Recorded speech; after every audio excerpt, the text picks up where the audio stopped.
예, 안녕하세요. 한국태화영리학회 태화입니다. 영리학회죠. 명리가 아니라. 이제 오늘서부터 제가 이제 조금 연재해 드릴 거는 명리학에 대한 겁니다. 흔히 뭐 이제 사주학 이렇게 이야기를 합니다. 사주팔자 그러죠. 사주팔자.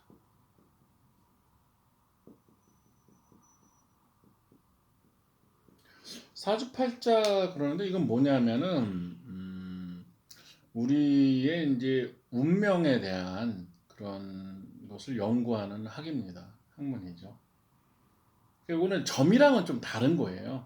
점이랑은 좀 다릅니다. 근데 그 혼동하시는 분이 있더라고요. 혼동하시는 분이 있는데 물론 이제 뭐 명리를 이제 점처럼 볼 수 있는 그런 테크닉은 있어요. 그런 테크닉은 있는데 명리학 자체는 어떤 큰 틀의 운명을 보는 거지 어떤 세부적인 사안에 대해서 점을 보거나 그런 거는 아닙니다. 아닌데 제가 이제 강의하는 그런 스타일은 일단은 요 명리학을 공부하는 방법이 이제 학문적으로 접근하는 방법이 있습니다. 학문적으로 접근하는 방법이 있는데 그것은 어떤 논문이나 강의용으로 하시는 분들에게는 적합한 겁니다. 학문으로 접근하는 것이 그런 분들은 이제 뭐 학위 중심으로 공부를 하시는 것이 좋습니다. 그게 좋고요.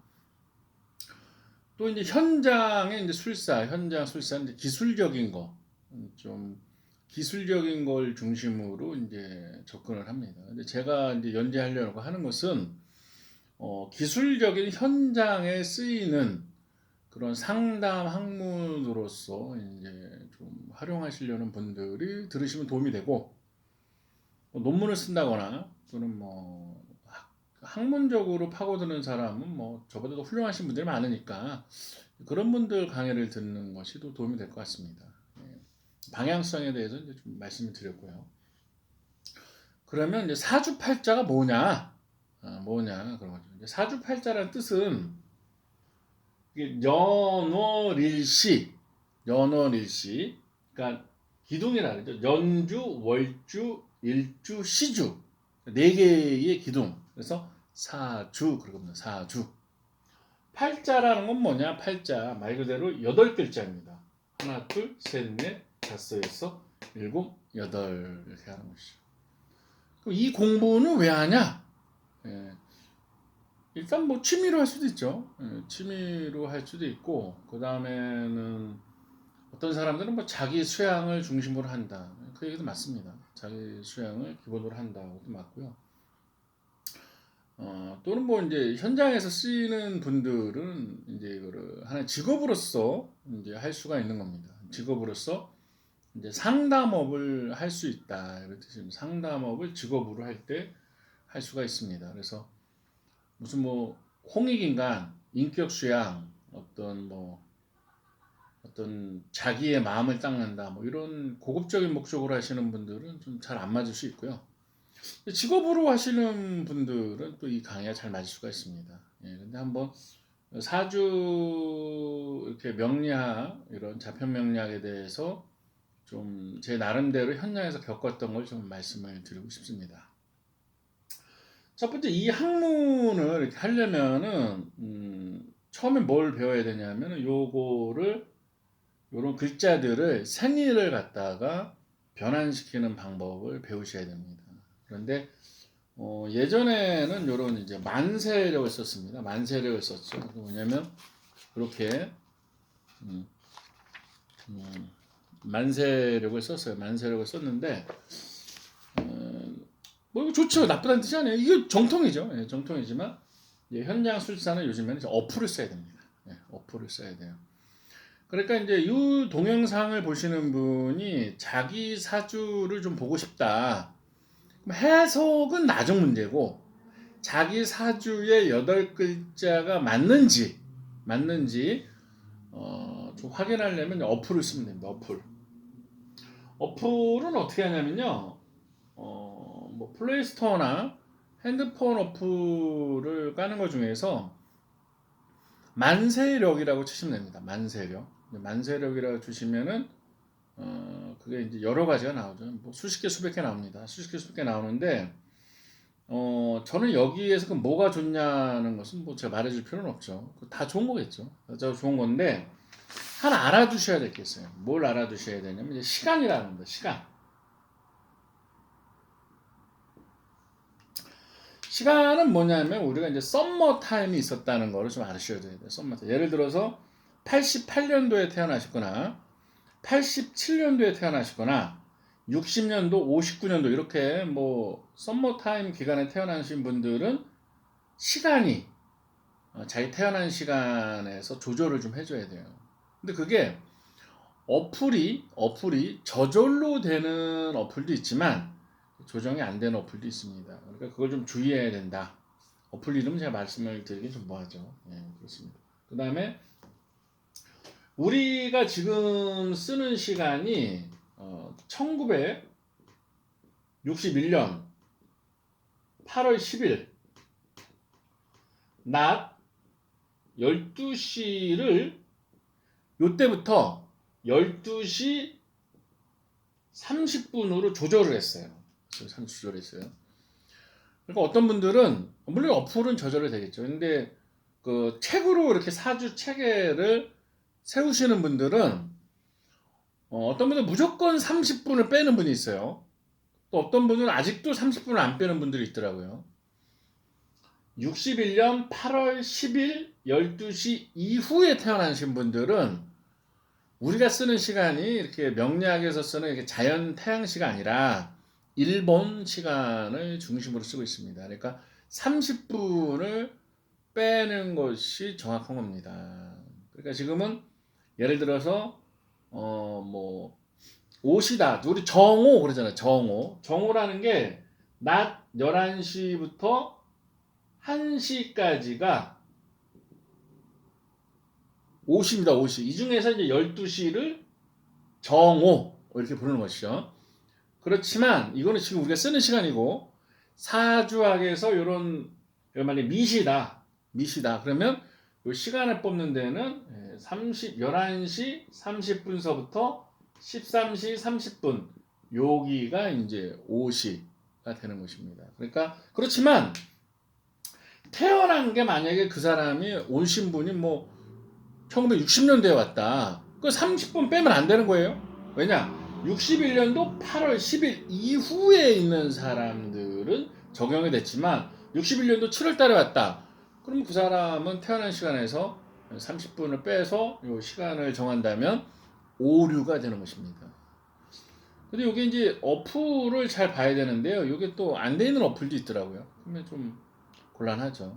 근데 어플을 다운받아서 자기 생일을 이 어플도 해보고 저 어플도 해서 해보시라 그렇게 말씀드리고 싶고요. 썸머타임이 있었다. 그래서 뭐 88년, 87년, 60년, 59년 이런데 그 전에도 썸머타임이 있죠. 48년도에 있었고요. 그런데 썸머타임을 뭐 네이버에서 검색해 보시는지 해서 자기가 거기에 해당되는지 그 썸머타임 1시간에도 오차가 생기잖아요. 그런 걸 좀 아셔야 된다. 그래서 이건 시간이 정확해야 자기 사주가 정확히 나오니까. 근데 의외로 이게 현업을 하시는 분 중에 이게 썸머타임이나 이렇게 일본 표준시가 언제서부터 이렇게 사용되는지 모르는 분이 좀 많더라고요. 그러니까 이거는 조절해야 되고 또 어플에서도 이게 적용이 안 된 게 있습니다. 그래서 어플 선택 때는 또 이거 좀 잘 아셔야 된다. 이 얘기를 좀 드리고 싶습니다. 그러면 자기 생일을 갖고 이제 요런 사주 팔자를 이제 어플에서 이제 눌러보는 거죠. 눌러보셔서 남자 여자 변환도 하시고 음력 양력 변환도 하시고 또 윤달 이런 것도 변환을 하셔서 이제 이렇게 사주를 딱 눌러보시면 이렇게 나옵니다. 이렇게 나오면 요거 해석하는 방법은 앞으로 배우는 거죠. 앞으로 배우는데 오늘은 첫 시간이니까 그럼 이 명리학이라는 거에 대해서 좀 우리가 생각을 해보자 이렇게 짜놓고 했습니다.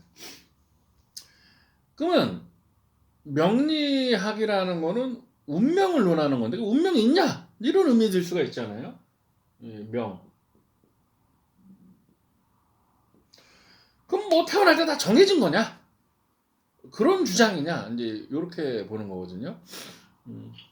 모든 학문에는 그 장점과 단점 그리고 한계라는 것이 있는 겁니다. 처음에 배울 때 이걸 인식하지 않으면 오류가 될 수가 있는 거예요. 그러니까 예를 들어서 명리학이라는 거는 요 시간을 12지지를 씁니다. 12지지. 즉 무슨 말이냐? 12시간 단위로 이렇게 쓰는 거지. 지금 우리가 24시간, 서양 시간은 24시간인데 예를 들어서 뭐 자축, 인묘, 진사, 오미, 신유, 술, 해다. 그러면 2시간 단위라는 거예요. 그 서양 시간으로서. 그러면 2시간 안에 태어난 사람은 똑같이 취급한다는 겁니다. 이해되시죠? 아, 그러면 뭐 2시간 안에 태어난 사람은 똑같이 취급한다. 이런 한계가 있는 거예요. 이해되시죠? 그런 한계가 있다. 그 다음에 또 이거는 어떤 사람들이 그렇습니다. 그러면 이제 쌍둥이, 새쌍둥이 뭐 그런 문제는 어떻게 되냐. 물론 쌍둥이에 대한 관법이 있어요. 쌍둥이를 어떻게 한다 이런 관법이 있는데 그러면 새쌍둥이는 어떻게 하냐? 아니 뭐 예를 들어서 대한민국 만세라든가 새쌍둥이 있고 부모도 같고 똑같은 데 태어난 새쌍둥이가 있잖아요. 그런 경우는 어떻게 되냐? 우리 인정을 해야 돼요. 그러니까 요 명리학에서는 2시간 단위로 하겠는데 같은 시간에 여러 명이 나온 거에 대해서는 좀 한계가 있다. 이걸 인정하셔야 됩니다. 물론 어떤 이걸 보시는 또 뭐 명리학 연구하시는 분, 우리 선생님은 뭐 그거를 뭐 그 합으로 했어요. 뭐 어떻게 했어요. 이렇게 쭉 뭐 이렇게 쌍둥이 관법에 대한 뭐 이렇게 기존 이론을 모르는 게 아니라 그건 인위적이라는 거예요. 그럼 그 관법을 세 쌍둥이, 네 쌍둥이한테 할 수 있냐? 안 되는 겁니다. 그럼 인정을 해야 돼요. 아, 이거는 그 자체로는 좀 한계가 있다. 이런 오류가 있다.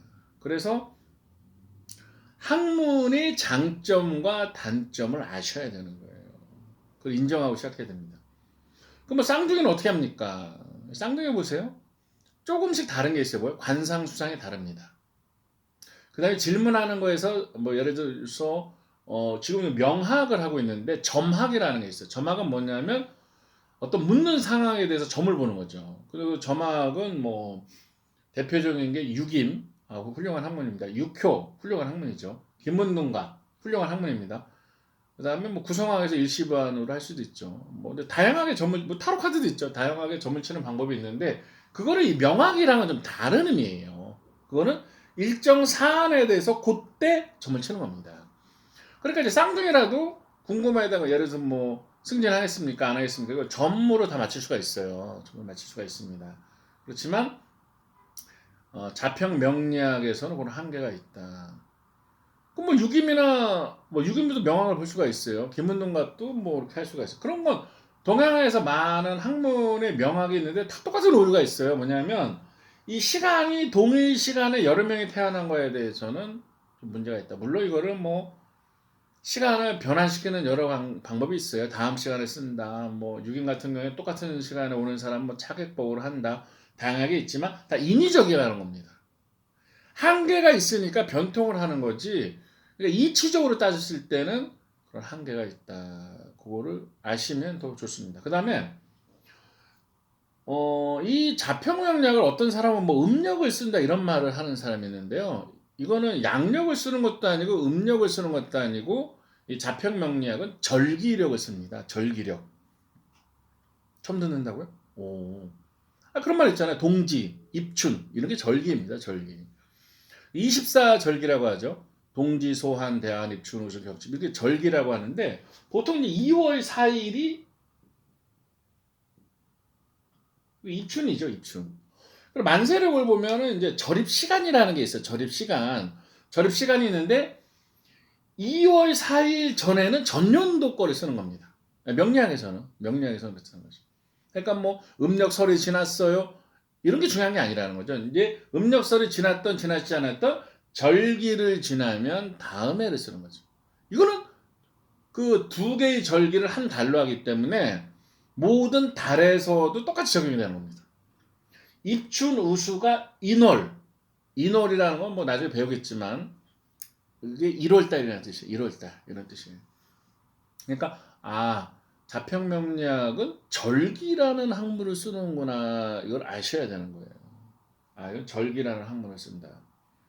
그럼 의문점이 생깁니다. 절기라는 거는 지구의 북방부에 우리나라나 중국의 일부 또는 일본의 이렇게 북위권 지방의 일부에서 24절기라는 것이 맞는 거예요. 그러니까 뭐 북극이나 적도 이런 데서는 절기라는 개념이 없는 거예요. 그게 맞지가 않는 거예요. 그러니까 24절기가 잘 맞는 곳에서 이 학문은 의미가 있는 겁니다. 그런데 일부 뭐 학자라는 분들이 외국 사람의 태어난 시간만 갖고도 뭐 사주를 쭉 해서 해요. 그런데 무슨 문제가 생기냐면요. 24절기에서 많이 벗어날수록 그거는 이 학문으로는 그 사람의 운명적인 명학에 맞지가 않는 겁니다. 정확히 아셔야 돼요. 예를 들어서 뭐 묘를 봄이다. 아니면 여기 뭐 예를 들어서 뭐 자월 겨울이다 이러는데 자월이 겨울이 날씨가 아니라 만약에 아니 겨울이 없는 지방도 있잖아요. 우리 지구상에는.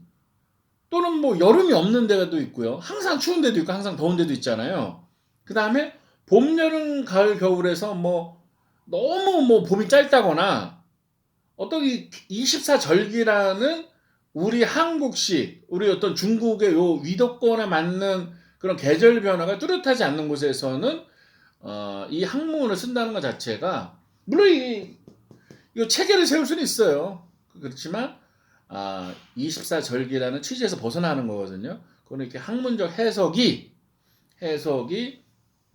잘 맞지 않는 것이 맞습니다. 그리고 남반부에 대한 문제가 있어요. 지구는 이제 북반부, 남반부가 있잖아요. 남반부 사람들의 것은 좀 맞지 않는 것이죠. 왜냐? 이 학문이 절기력을 쓴다는 거예요. 절기력. 그러니까 그것은 좀 모순이죠. 그러니까 이걸 어디에 잘 쓰일 수 있냐? 그러니까 24절기가 잘 될 수 있는 이제 우리나라나 중국의 일부 지역이나 일본이나 이런 지역에서는 잘 맞을 수가 있습니다. 근데 이걸 뭐 캐나다의 아주 추운 지역, 뭐 열이 별로 없는데 뭐 예를 들어서 뭐 북극이다 또는 뭐 적도의 아주 더운 나라 이런데 태어난 시간만 갖고 무조건 뭐 이 사주만 뽑아내서 전부 어떤 뭐 그 사람 운명을 논한다. 이것은 만환경으로 세포를 관찰하려는 시도고요. 현미경으로 달을 관찰하려는 시도인 거예요. 즉 올바른 도구가 아닌 것을 가지고 접근하는 겁니다. 그런 한계가 있다. 이걸 명심하셔야 돼요. 그러면 이거는 그 24절기가 잘 통하는 어떤 우리 북반구의 중위도에서 좀 이쪽 저쪽의 학문이구나 인정을 하셔야 됩니다. 뭐 이게 어떤 모든 지구촌 사람들이 어떻게 할 수 있는 그런 것은 아니다. 인정을 하셔야 되고요. 요게 그러면 사주의 경우의 수는 어떻게 되느냐? 경우의 수는 요게 60갑자라 그래서 60가지의 경우의 수가 있습니다. 나중에 배워요. 근데 여기는 어떤 사람은 60을 놓는데요. 다른 12달이에요. 여기 정해지는 거는 예외에서 정해지기 때문에 12가지 경우의 수가 올 수 있습니다. 그 다음에 60갑자 또 올 수 있고요. 시간도 마찬가지 12가지 경우가 올 수 있는데 시간은 또 이제 야자시 조사시라는 또 이렇게 정통 이론에서 좀 벗어나는 이론 야자시 조사시를 논하는 사람이 있지만 논외로 하겠습니다. 왜냐하면 자연은 자축인묘 진사오미 신유술 해서 자시서부터 새로운 날이지 예를 들어 자시가 11시 30분부터다. 그럼 이때부터 다음 날이지. 이걸 우리의 서양 개념으로 해서 11시에서 1시인데 12시로 여기 전날이고 후날이다. 이런 개념이 아닌 거예요. 근데 야자시 조사시는 이런 개념을 갖고 있습니다. 하지만 정통 명략은 자시가 시작이에요. 자시가 다음 날의 시작이기 때문에 이 자시를 나누거나 하는 것은 아닙니다. 그리고 이석영 선생님께서 이제 야자시 조사를 주장하시고 해서 뭐 이렇게 쓰는 사람들이 있다는 게 모르는 게 아니라 그 학문 기본 취지에는 맞지 않는다. 그렇습니다. 그러니까 60 곱하기 12 곱하기 60 곱하기 12 곱하기 또 이제 여자 남자가 다르죠. 여자 남자 곱하기 2 이렇게 할 수가 있어요. 그러면 요 사주 체계랑 또 대운이라 그래서 나중에 배웁니다. 대운이라 해서 나오는데 그럼 이게 우리가 인구를 만약에 이제 5천만, 6천만이라 봤을 때 요 경우의 수가 많은 게 아니거든요. 그러니까 똑같은 시간에 태어난 사람이 쌍둥이가 아니래도 우리나라만 해도 몇십 명씩 있을 수가 있는 거예요. 몇십 명씩 있을 수 있는데 그러면 똑같이 사냐? 그게 아니다 하는 걸 인정하셔야 됩니다. 그러면 이 명학이라는 거는 동일 시간대에 대한 한계가 있다. 물론 이것도 보고 어떤 분이 뭐 댓글로 뭐 쌍둥이 관법 이런 게 있으면 그거 모른다는 게 아니에요. 그럼 새 쌍둥이는 어떻게 할 건데요? 그렇잖아요. 내 쌍둥이는 현재로 태어나잖아요. 새 쌍둥이가. 그러니까 그런 거에 대해서 학문적 이치에 대해서 이 학문은 한계가 있고 한계를 극복하기 위한 인간의 노력이 있다. 이 얘기를 드리는 거지. 그걸 몰라서 말하는 건 아니죠. 근데 이거는 명학이라는 거죠. 명학. 그러니까 큰 틀의 운은 잘 맞아요. 제가 처음에 시작했죠. 학문의 장점과 단점이 있는 거다. 그런 한계를 알아야 된다. 이거에 대해서 처음에 알고 시작하는 거랑 맹신하는 건 다르다. 그렇죠? 그러니까 큰 틀의 운은 이 자평명리학이 잘 맞춥니다. 큰 틀의 운의 흐름. 하지만 어떤 디테일한 거 있잖아요. 예를 들어서 뭐 승진을 한다. 집이 언제 나간다. 어떤 현실적인 디테일한 거는 또 맞추는데 한계가 있습니다. 그런 거는 점학을 겸임을 해야 돼요. 그 옛날 사람들은 그래서 그 육효를 많이 썼어요.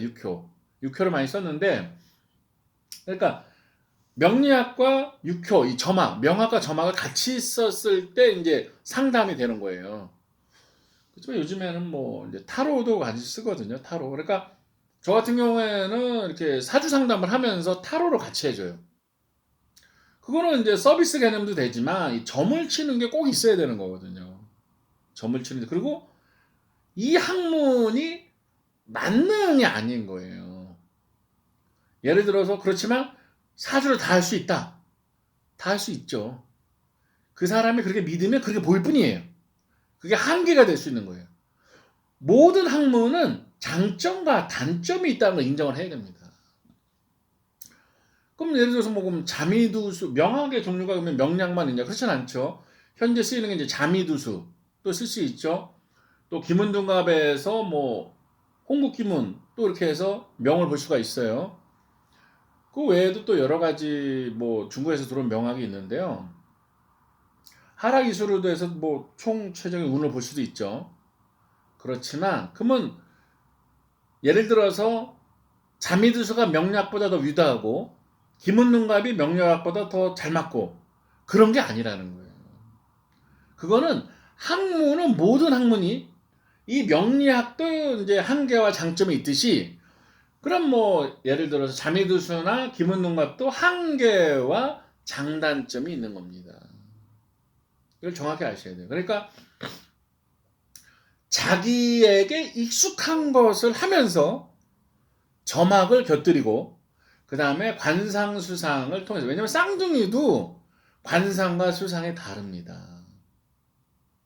귀의 위치, 모양, 손금 다 다른 거거든요. 그러니까 관상수상 이렇게 동일한 사주에 있을 때 다른 거를 나타날 수 있게 관상수상 같이 겸한다거나 이렇게 관법을 여러 가지를 배우는 게 도움이 된다. 풍수도 하는 게 좋은데 그럼 너무 자꾸 많아지니까 일단 명리학 시간인데 첫 시간이니까 학문이라는 거는 장점과 단점, 한계가 있다는 걸